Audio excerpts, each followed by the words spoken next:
سلام انتعنان نخلكم تخطاتلتي يخون اندابلكو نابناي لما عنت مدبي كاتو أبناي لما عنت مدبي كم تلمود نعاكم نتخطاتلتي يمهريو إلى زحسبكو مدب حيزالكم مسئلكو ناي لما عنتي مدبي زلعلو حادو دي عبتو تاوركب جيغنا أيو كنبلو نخيلالو ويكا ندك أنسيو نابناي تاوركب ناي عقبت ساقعي يبتصحيو نبلو ودي كهلو زلوم طبيعت كنرينا بفلاي دما ندك أنسيو يعقب ديخون كمون كعقب أيكالكم إلكم تجنقو دك تبعتيو نز مدب كتكتاتلو لكم اسكاب ناي مدبي فتسامة حابيركم من تصنحو نزي channel حدش تزهونكم سبسكرايب بمقوارن نتا ناي دول ملكت بمنكان استفلاليو ناي صوتاو ركب ناي تعنا كمون ناي حدارن ناي فقرن هيوت انفورميشن ترخبلو channel سدرا نختكونو بخبرن حاتت مدبنا نابزحات بصحو تمهرتي نوصدلو لايك غيركم جمرو سدرا نسخونكمني ندامسكنكو نا مدبي كملس اب صوتاو ركب كلهم دك تبعتيو ناي ببعلوم زخونه الرايا اللوم حدا دك تبعتيو نمتلوم نابلعتن نوح نزبله غزا سلازا تخمن سلازا صخمن طرح كتعقب يا إلهم زحاسو دك تبعتي لو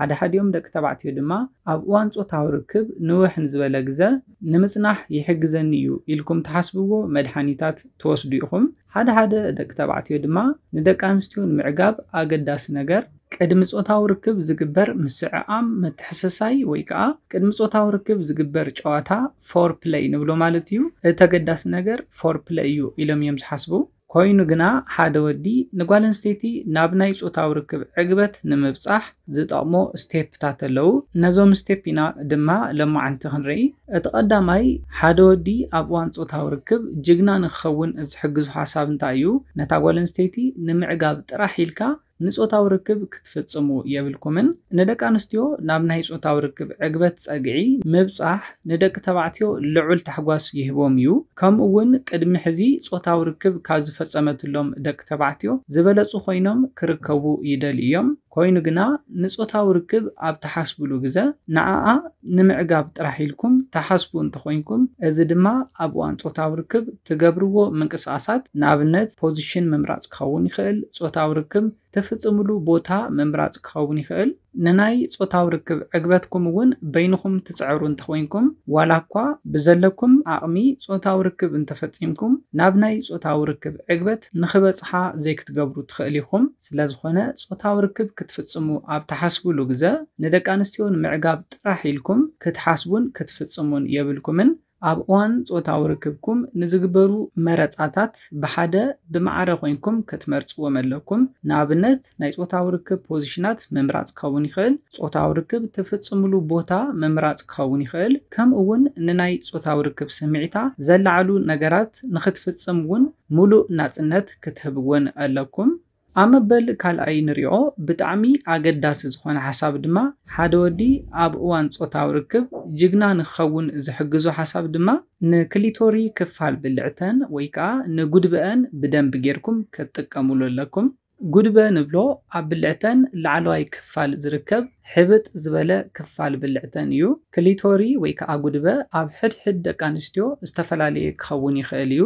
ንኣብነት ኣብ ሓደ ደቂ ኣንስትዮ ጉድበአን ውፅእ ኢሉ ዝረአይ ክኸውን ይኽእል እዩ ኣብ ሓደየን ደቂ ኣንስትዮ ድማ ብደንቢ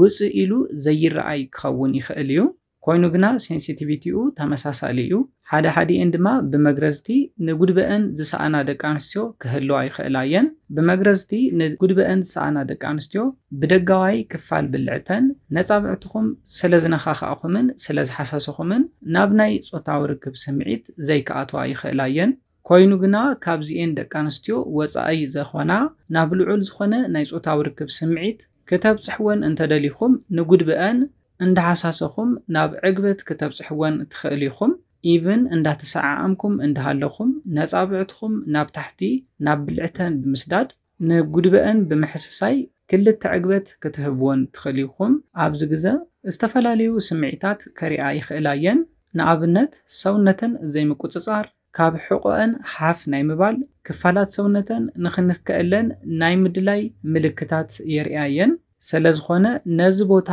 ፈሊኹም ብምፍላጥ ኣብ እዋን ጾታው ርክብ ብደንብ ጌርኩም ተተጠቒምኩምሉ ካብቶም ናይ ጅግና ወዲ ጠባያት እቲ ሓደ ብምሓዝ ብቐሊሉ ነፍቃሪትኩም ወይ ከዓ ንበዓልቲ ቤትኩም ክትዕግቡ ትኽእል ኢኹም ደጋጊምኩም ሓይሊ ብዘይብሉ መንገዲ ቀስ እንዳበልኩም ክትነኽእወን እንከለኹም ብልዕተን ራሕሲ የውፅዩ። ብልዕተን ራሕሲ እንተውፅዩ ድማ ኣብ እዋን ጾታዊ ርክብ ምንም ዓይነት ሕማም ንኸይስምዕንን ብቐሊሉ ናብ ልዑል ዝኾነ ናይ ጾታዊ ርክብ ዕግበት ንኽበጽሓን ዝሕግዘኩም ሜላ እዩ።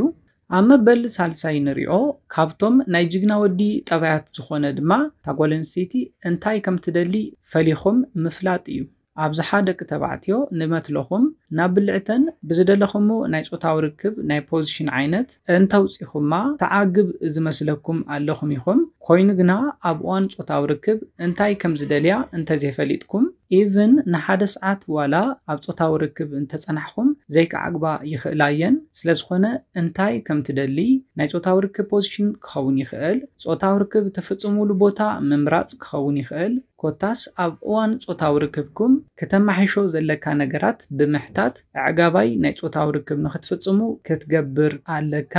ስለዝኾነ ነቲ ናይ ጾታዊ ርክብኩም ዕግበት ክህበን ብዘይኽእል ነገር ብዘይ ምጥፋእ ተደልዮ ብምሕታት ንጾታዊ ርክብኩም ከተመቅርዎ ትኽእል ኢኹም። ኣብ መበል ራብዓይን ናይ መወዳእታ ንሪኦ ድማ ንሰብ ሓዳር ዝኸውን ምኽሪ እዩ። ኣብዝሓ ሰብ ሓዳር ጾታዊ ርክብ ምስ ፈጸምኩም ንገጽኩም ኣዝዊርኩም ከም ትድቅሱ ይፍለጥ እዩ። ኮይኑ ግና ንነዊሕ ግዜ ናይ ሓዳር ህይወትኩም ናይ ፍቕሪ ህይወትኩም ንኽጸንሕ ትደልዩ እንተኾይንኩም ኩሉ ሻዕ ድሕሪ ጾታዊ ርክብ ተሓቋቒፍኩም እንተትድቅሱ ኣብ መንጎኹም ዘሎ ስድራ ናይ ምምስራት ክኸውን ይኽእል። ኣብ መንጎኹም ዘሎ ምትእምማን፣ ምክብባር፣ ምትሕልላይ ንኽውስኽ ክትገብሩ ትኽእል ኢኹም።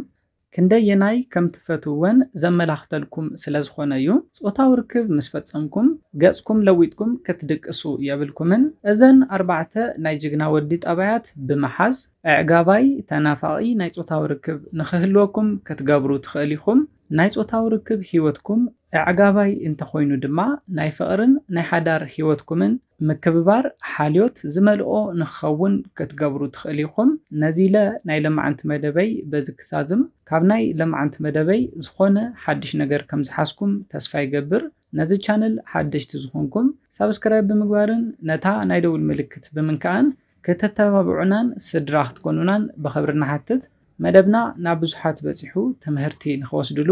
ላይክ ሼር ግበርዎ። ሓሳብ ርእይቶኹም ስለ ዝጠቕመና ሓሳብ ርእይቶኹም ኣብ ኮሜንት ግደፉልና። ሰሰናዩ ንዓኹም ንኽቡራት ተኸታተልተይ እንዳተመነኹ